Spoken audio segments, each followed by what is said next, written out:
Alright, so first what we're going to do is kind of go through the hip mobilization, and this is all treatment. So first what we'll do is long axis distraction. So go ahead and bend this leg for me. And so technically the bed should be a little bit lower because I really, with most kind of distraction, we want them in an open pack position. So I do want to go that 30 degrees and slide ER, but as you see, my arms are not kind of in the best position. So bed, if it could be, would be a little bit lower, but simply there's a couple ways you can do this. Generally you can just kind of pull back just like that. You can also use a belt wrapped around the ankle that can kind of sit around your hands where you don't do it. It's more of your body pulling back. Or a lot of times what I'll do is I like to unload the knee a little bit, kind of come up on the side, grasp a little bit here, and then just kind of lean back, giving distraction. There, the knee is nice and relaxed. I have here, I can come back, and I can actually grade my force a little bit. So if I want to add oscillations just like that, or if I want to kind of, so say we're going 3, I can kind of go in and out, because we always do want to grade even our distractions. Or a lot of times if I think there might be like a little bit of a hydrodynamic issue where I don't want to necessarily do traction, and I think that's going to flare the patient up, I can do just simple oscillations back and forth. Now, say that I want to manipulate or anything like that, what I always can do, come on the back end, have stagger stance. Again, I would much rather prefer being a little bit lower so I could get a little bit more gain with it. I'll come back, feel a little bit of stretch. Does that feel okay? Mm-hmm. Good. Pull back just like that. So if you have a patient that slides off half the bed like Sophia just did, you can always wrap a belt around them a little bit.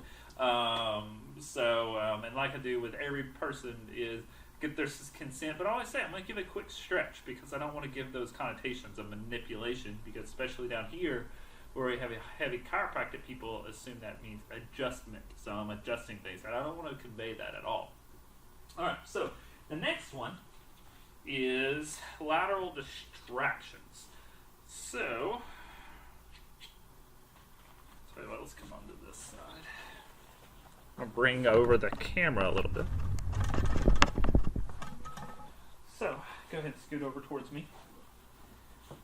Perfect. And go ahead and bend this leg for me. So with this one, typically, this can be actually, weirdly enough, a hard mobilization to do, just because it can be very uncomfortable for people, especially if you got anybody that's kind of bony, etc. It can be a little bit of a hard mobilization. So anything that gives comfort can help out a little bit. So I'm going to come in here. The closer you are to the joint, the better it's going to be, of course. And generally what I like to do is make this as aligned as possible. So if I'm going to be pulling, I want a straight pull, just like that. So I can come up just right here, and then as I come up, generally you're going to make your angle a little bit different. So if I can go here, I can go straight out. But honestly, I've never found great success with going just straight lateral because the joint's not lateral.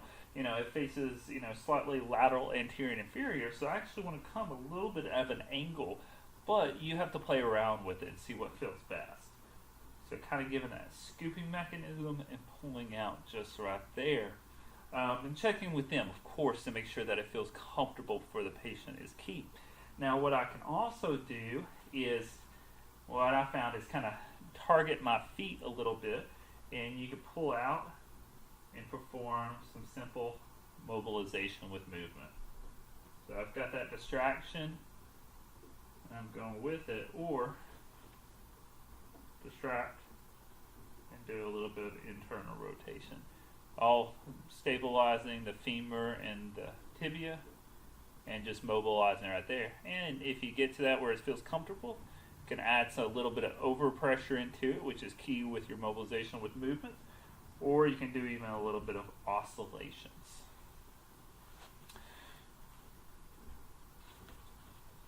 All right, so the next, go ahead and scoot over that side a little bit.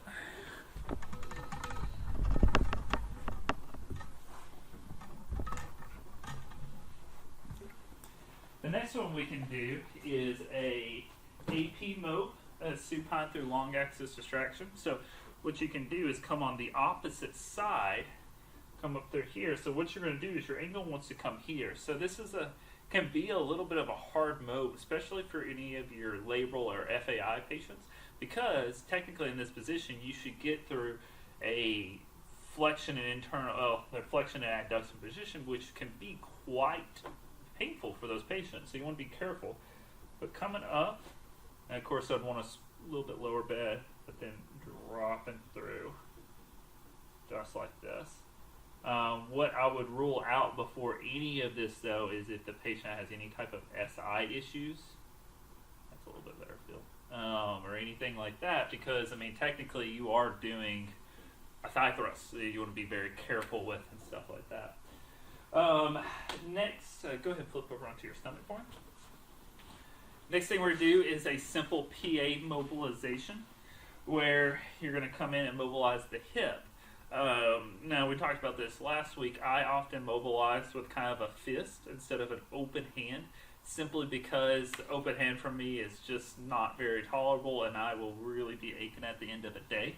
So what I'll do, come in, kind of find the greater trochanter, come in a little bit, and then really get in that angle and just do a PA just like this. Now, sometimes, of course, we always know that mobilizations and end ranges are a little bit better, but, you know, unfortunately, like ours, some of our patients are like Sophia, where I can't just kind of go up myself. I can do this all day long, but if you ever have a patient that their leg is just a little too big or anything like that, you can always grab your mobilization belt, lift up your leg for me just a little bit. Perfect.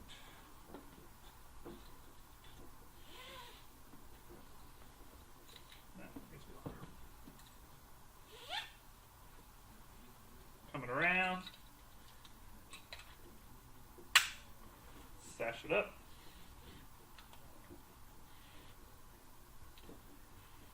So now I've got it where all I have to do, and it needs to be a little bit more. Good. And here, and of course, always watch where the knee is so you don't get too much. But I always can go here, pull up with my body a little bit. Now it's all on my shoulders. Come in here and just mobilize like that. So I've got the belt to lift up, and then I can go up a little bit more and go down with my force just a little bit more like that. Some things you can also do in this position is you can come down and do you can come in and do some pin and stretch with the external rotators.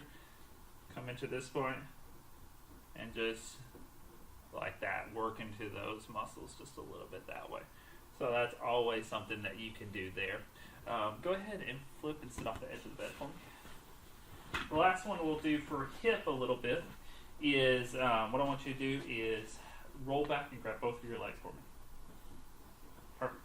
So now she's in this position, and generally I'd like them to be a little bit more closer to me, because actually you can put their leg up on your chest, but we won't worry about that because I can actually do it without doing that for her. But go ahead and relax this leg. So what you want to do is first, I just want to see what it is. Actually, yeah, go ahead and come back. Come this way a little bit more for me. Good, and then now fall back. Perfect. So what I want to do, come block this. She can hold it or I can hold it. And then come down here and just see, do we get any? So for her, yeah, we're tight. We're very tight, actually, because you want this to kind of hit the floor.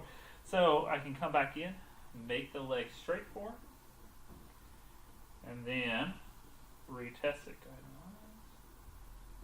So she's very tight as well. So that tells me that her psoas is most likely tight. If it would hit the ground, no problems. Problem a little bit more with a lower chain, TED or tissue extensibility dysfunction. Straight leg, it's still tight. That tells me her psoas is a little tight. Now, there's one more thing we can also do. We can come over here, straighten the leg out a little bit. So do there, make it straight with abduction, and come down a little bit, just like that. So say that she can do it with her leg straight and do it with her leg to the side, that might actually point us a little bit more to the TFL. So when you go into abduction, you take a little bit of strain off of that. So if you're getting a little bit of tissue differentiation, that might point us towards that TFL and can point us towards some other things.